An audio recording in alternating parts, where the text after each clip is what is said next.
Alhamdulillah wassalatu wassalamu ala Rasulillah wa ala alihi wa ashabihi wa mawalah ma ba'd. Kaum muslimin wal muslimat rahimakumullah. Tidak ada satupun kebaikan kecuali Rasulullah sallallahu alaihi wasallam telah menjelaskannya dan memerintahkan kita untuk mengerjakannya. Dan tidak ada satupun keburukan kecuali beliau telah menjelaskannya juga dan memerintahkan kita untuk menjauhinya, termasuk amalan-amalan yang diterima oleh Allah Subhanahu wa taala dan amalan-amalan yang ditolak oleh Allah Subhanahu wa taala. Semuanya telah dijelaskan oleh Rasulullah SAW. Sebagaimana beliau SAW sabda, "Man 'amila 'amalan laisa 'alaihi amruna fa huwa raddun." Barang siapa yang mengamalkan suatu amalan yang tidak ada perintahnya dari kami, maka amalan itu tertolak.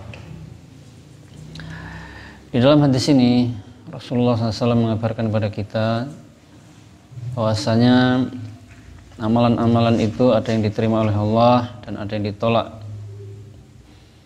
Amalan-amalan yang diterima oleh Allah Subhanahu wa taala dan pelakunya mendapatkan pahala adalah amalan-amalan yang sesuai dengan petunjuknya Rasulullah SAW dan para sahabatnya. Sedangkan amalan-amalan yang tidak diterima oleh Allah Subhanahu wa taala dan pelakunya berdosa adalah amalan-amalan yang tidak sesuai dengan petunjuknya Rasulullah SAW dan para sahabatnya.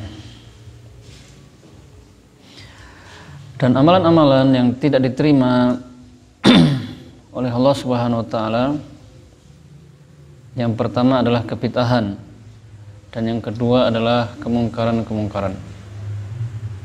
Kebid'ahan adalah amalan-amalan baik itu akidah atau amaliyah, perbuatan, perkataan yang diadakan di dalam agama yang tidak sesuai dengan contohnya Rasulullah SAW dan para sahabatnya, bertentangan dengan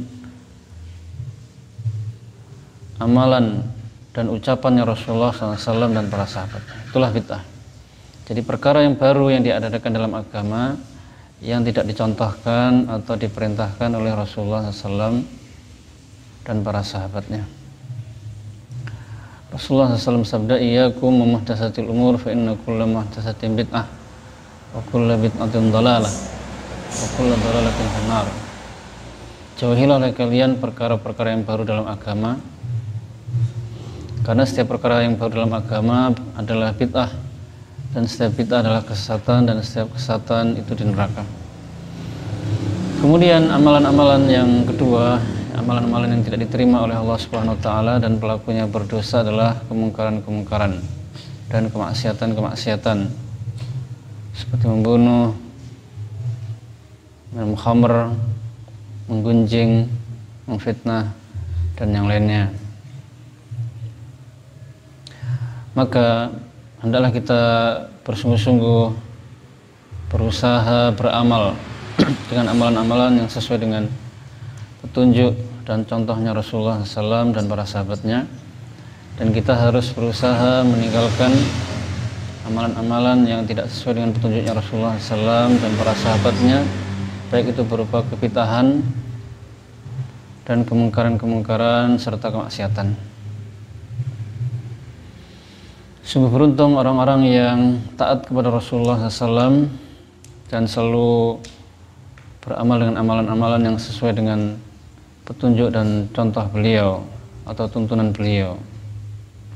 Allah Subhanahu wa taala firman, "Qul in kuntum tuhibbunallaha fattabi'uni yuhibbukumullah wa yaghfir lakum dzunubakum wallahu ghafurur rahim." Katakanlah, jika kalian mencintai Allah, maka ikutilah aku, niscaya Allah mencintai kalian dan mengampuni dosa-dosa kalian. Dan Allah Maha Pengampun lagi Maha Penyayang. Rasulullah SAW sabda, "Kullu ummati yadkhulunal jannah illa man aba." Qalu ya Rasulullah, wa man ya'ba? Qala man ata'ani dakhalal jannah wa man asani faqad aba. Seluruh umatku akan masuk surga kecuali yang tidak mau. Para sahabat bertanya, siapa yang tidak mau itu ya Rasulullah? Beliau menjawab, siapa yang taat kepadaku maka dia akan masuk surga, dan siapa yang durhaka kepadaku maka berarti dia tidak mau masuk surga. Demikian, semoga bermanfaat. Walhamdulillahirabbil alamin. Assalamualaikum warahmatullahi wabarakatuh.